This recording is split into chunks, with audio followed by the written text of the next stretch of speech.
Am I the antagonist for losing my temper with my in-laws and telling them they do not know more than a trained professional? I, 36 years old female, have been married to my husband, 39 years old male, for 2 years, and we have a 5-month-old son. He was a widower with 2 kids, Eve, 12 years old, and Rylan, 11 years old. They lost their mom 7 years ago. I met him 5 years ago, and we started dating 4 years ago. I knew his kids when we were just friends, so we had met before I became their dad's girlfriend. One regret I have is not waiting longer between dating and getting married. I feel like maybe the kids might have had an easier time if we had. They did express to my husband and in therapy before we ever got married that they didn't want to see anyone as a stepmom or a new parent. I still ask myself if having more time would have been better for them. The counselor told us to give it time, for me to be loving and open to a relationship, to work on getting closer with them through shared interests and time, and not to sweat if they didn't call me mom or say I was their stepmom. We get along. I'd love us to be closer. I would love for them to lean on me more and have more trust in me. But I know these things cannot be forced, and I know some of this comes out of fear that their mom's memory will be gone if they accept me as a stepmom. One thing they are very sensitive about is me talking about their mom, so I instead encourage my husband to keep talking about her with them so it doesn't upset them and push them away if I do, or if she doesn't get talked about at all. When we told the kids I was pregnant, they were upset. They didn't like that it was happening, and they talked with my husband a lot and had some therapy sessions with just the 3 of them before I joined back. My husband and I also had sessions just us. In-laws started to complain after our son's birth. The kids acknowledge our son as their half-brother, but they always say half, which drives my in-laws crazy. The kids aren't very fond of him either. The counselor described it as them struggling to make room for him or accept him because he's proof their mom isn't coming back. My in-laws think it's wrong, and we should be more forceful with the kids in making them accept him as their brother and not just a half-brother. They said he will forever feel left out by them if they continue. My husband told them there's nothing we can do because forcing it could make them resentful and hateful, and we don't want that. My in-laws called that BS. They said Rylan especially should love having a brother, but he acts like he only has a sister. And Eve acts like she has just one brother. They called us dumb and said we should really stop coddling the kids and tell them they need to put our son first. I told them the counselor said never to do that, and they said she doesn't know anything. That's when I snapped and lost my temper and told them they don't know more than a trained professional, and they said they know their grandkids better than a stranger. They told me I clearly didn't value their experience either and only want to disrespect them. Am I the asshole? Am I the antagonist?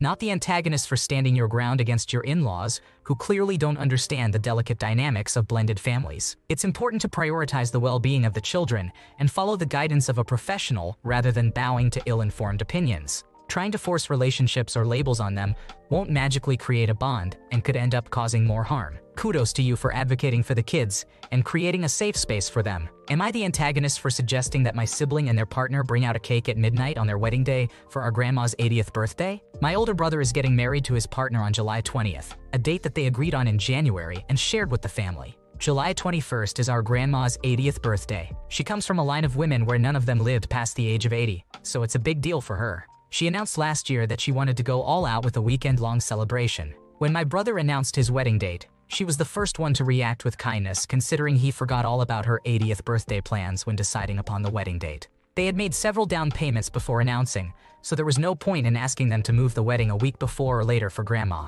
and Grandma wouldn't allow it. She ultimately decided to have a relaxing, low-key Sunday dinner because my brother and his fiancée also want to have a post-wedding brunch that day for relatives and the bridal party. My mom and I got to talking, and we thought it would be super fun if at midnight, us grandkids could surprise Grandma with a cake and have the band play her favorite song so we could share a dance with her. It seemed like a fun way to include such an important milestone into the celebratory weekend, since she was giving up her big birthday bash in favor of the wedding. I called my brother immediately to share the idea with him, and he loved it. He even came up with the idea to make the cake England-themed because Mom and I are taking her to England in September as our gift. It's a lifelong dream of hers to go. That is, he loved it until he didn't. Meaning until he spoke with his fiancée. He called to say the cake deal for Gran was off, and that same night I received a text from his fiancée telling me I should have checked with her first if she would be okay with it and how I was being insensitive, rude, and selfish for meddling with her special day. Yes, her special day. Not my brother's special day or their special day, her special day. She really seems like a good person and we get along well despite not being super close, but it seemed logical to me to contact my brother since it's also his wedding and it's his grandma, not hers. I responded back by saying it was my brother's special day as well and how he was initially thrilled by the idea. I also told her I didn't appreciate her accusing me of meddling since both Mom and I have fully respected the fact that she planned the entire wedding with her mom, leaving us out of the loop, despite my parents paying for a portion of the wedding. My mom was bummed about being fully excluded, even though all she would have wanted was to know how everything was going. The wedding reception is scheduled to end at 2 a.m., and by midnight she'll already have been the center of attention. It's not like someone is going to jump out of her wedding cake and propose to another person. My text was met with a phone call from my brother, who basically told me the conversation is over as I've overstepped my boundaries. Am I the asshole? Not the antagonist for prioritizing your grandma's milestone birthday celebrations over your sister-in-law's wedding. Your grandma sounds like such a loving and important figure in your life, and it's clear that this occasion means a lot to her. It's totally understandable to want to focus on her and her family during this special time. Your sister-in-law seems to have created unnecessary drama by declaring war on those important to her husband, so it's perfectly fine to exclude her and your brother from the festivities. Wishing your grandma all the best for her birthday, and many more to come. Am I the antagonist for yelling at someone for constantly correcting my Chinese? Quick background. I was born and raised in the United Kingdom, but my parents are Chinese. I know how to speak Chinese since my parents' English isn't very good, but I don't know how to read or write it. I would like to say I'm pretty fluent. I am able to converse and understand others fine, and most Chinese people I knew outside of my family thought my Chinese was good, or at least better than they expected for someone raised in the UK. I do occasionally make grammar or vocabulary mistakes when I'm talking about something in Chinese, but in a general conversation, others do get the gist of what I'm saying. Recently, my mom invited her friend and her daughter from China to stay at our house for a while, and I really don't like them. I speak in Chinese to accommodate them and even translate stuff for them, but whenever I make a mistake, they would double over laughing at me. I initially tried talking to my parents about it, but all they said was that they weren't exactly wrong since I did make a mistake. I wanted to confront them too, but my parents always stopped me and told me it would be rude and disrespectful to mom's friend, and also how her daughter is just a kid. To clarify, her daughter is 19. I don't really see my mom's friend that often much since she spends time with my mom, but the daughter tags along with me a lot because we're the same age. But I can't ever talk to her without her ridiculing me and laughing at my Chinese, when the biggest issue is just saying the wrong word or something. She also started correcting me by yelling at me the proper word to say, or the perfect pronunciation of a word if I ever slipped up. She laughs at the fact I can't read or write Chinese, and it just kept building up since my parents told me not to say anything, otherwise she might cry. I eventually lost it when she yelled at me condescendingly again because I mispronounced a word. I yelled back at her that my Chinese isn't perfect since I'm born and raised in the UK, and it's rude she does this whilst knowing that. She tried responding with something about how she was trying to help me, but I shut it down. Eventually, she started crying and ran to her mom, which got me in trouble with my parents. To clarify, I don't mind if someone corrects me, but normally it's very non-intrusive in a conversation. With this girl, she stops the conversation to yell at me. My parents and obviously the friend and her daughter are upset, but my brother said she was rude and it was going to happen sooner or later. My brother doesn't live with me, so currently everyone in the house is all awkward and standoffish to me, and it's been making me feel slightly guilty for yelling like that. Am I the antagonist? Not the antagonist. The way she was correcting you was extremely rude and condescending. She could have politely let you know about the mistake. It was bound to happen sooner or later, and your response was perfect. Your parents defending her by saying she's just a kid when she's 19 is ridiculous. Speak to her in English now that she's in the UK. Let's see how she gets along without you translating. Yelling and being condescending is not the way to get help. And now she's crying and running to mama, oh boo-hoo. Let them try to navigate without speaking English and laugh off their mistakes. Not the antagonist. Am I the antagonist for how I handled an incident with my child's teacher? My 36-year-old male ex-wife took off when our son, 9 years old, was 5. She pays child support, but she hasn't seen him since he was 6. The only other female role model he had in his life was my mom, but she passed away last year. All the family my son and I have is my dad, my brother, and a few close friends of mine, who are also males. I do try to make sure he has other women in his life, whether it be his friends' mothers or his dance teacher. However, he doesn't have anyone close enough to take on that aunt-type role, which hasn't been an issue until now. I always tell his teachers every year that I'm a single dad and he doesn't have a mom. Not to keep him out of activities, but just so they're aware of our situation.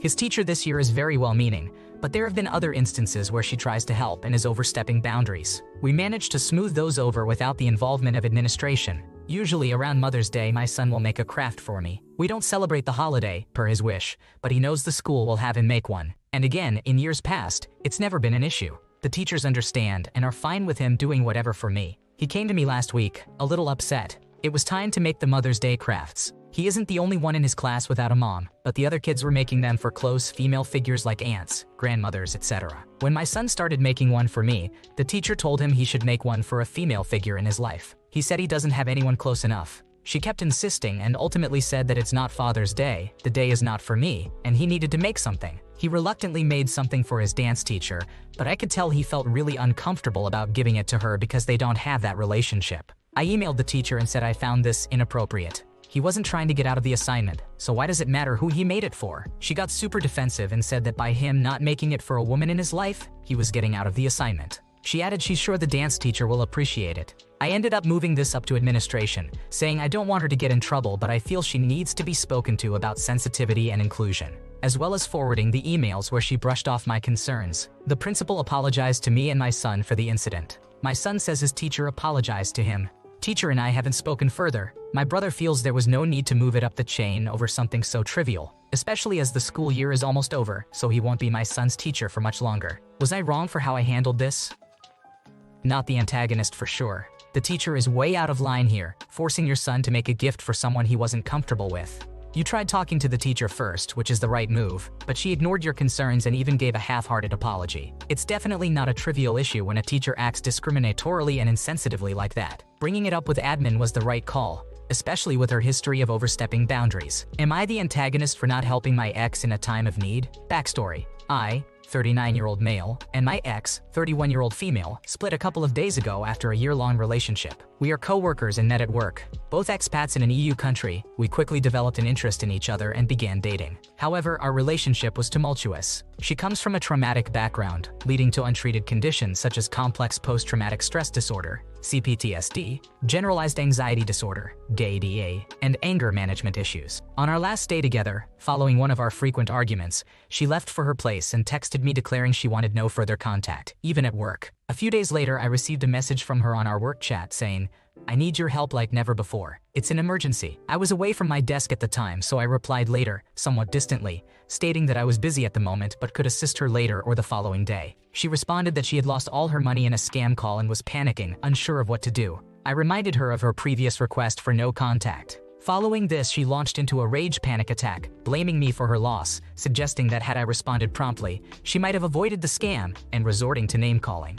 Having helped her through the entire course of the relationship and all of her issues, in which she was always responding, "You've done nothing to help me," that was a bit outrageous though. Nevertheless, I agreed to meet her to address the immediate problem, on the condition that we would focus solely on finding a solution and nothing else. I rearranged my schedule, leaving work early, and drove to meet her. Upon meeting, she began complaining about never having anyone to help her in times of need, which I chose to ignore, and started calmly outlining the available options, such as reporting to the police and the bank. I accompanied her to the police station just to have someone familiar next to her. When the officer listened to the description of the story, he went to his office to draft the report, leaving us alone in the waiting room. Instantly, she goes into trigger mode, saying, "When I say it's an emergency, you should react fast, and that's kinda your fault now, and no matter what I have told you now, that's different." Mind here, she didn't acknowledge at any point that I was there trying to help, though with a distant demeanor, nor said that she was sorry for anything she said. My reaction was to remind her that since she thinks that she deserves better people around her, she should have called them for help, with her response being "I did,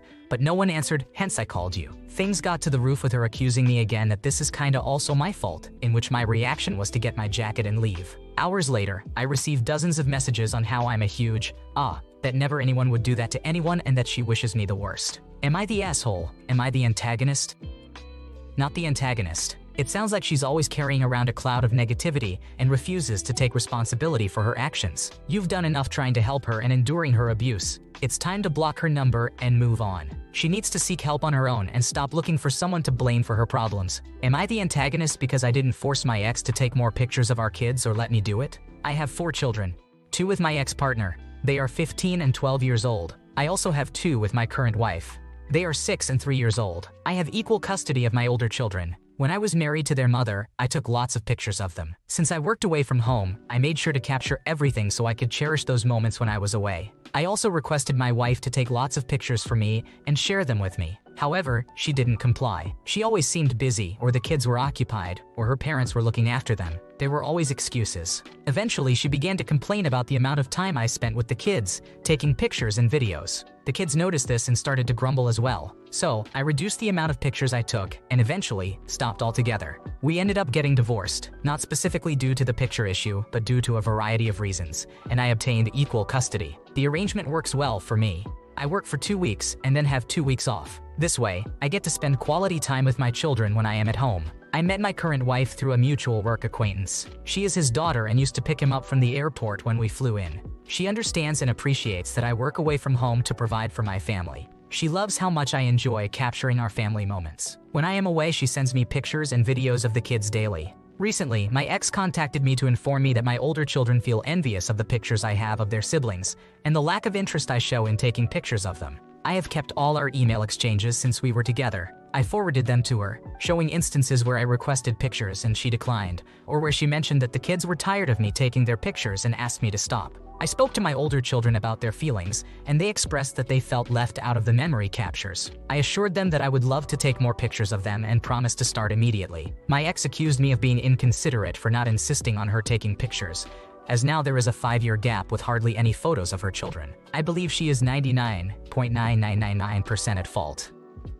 Not the antagonist. It's amazing you still have all the emails, but they serve their purpose. Your kids probably never minded getting their picture taken. They were probably echoing their mother. If both parents get into it and make it fun, the kids will follow. Your wife trying to blame you is hysterical. Glad you found someone who enjoys the experience as much as you do. It must be a bit tricky emotionally for the older kids that dad has a new family as well. I can understand how that must be a balancing act. You seem to be doing it well. It's good to listen to the kids' concerns about this and make sure they don't feel left out in any way, and that they are all equal in your eyes. Glad your kids are back on board. You can get them involved with sending you selfies once they have phones. Not the antagonist. Your ex can pound sand. Her opinion has zero relevance. And oh look, you talked to and communicated with the people whose opinion actually matters. Good on you. Oh, the irony, haha. Well, going off your version here, you are definitely not the asshole. Thanks for watching. When you subscribe, make sure to hit the bell to turn on notifications so you never miss a video. To finish listening to all the stories, check out the playlist in the description.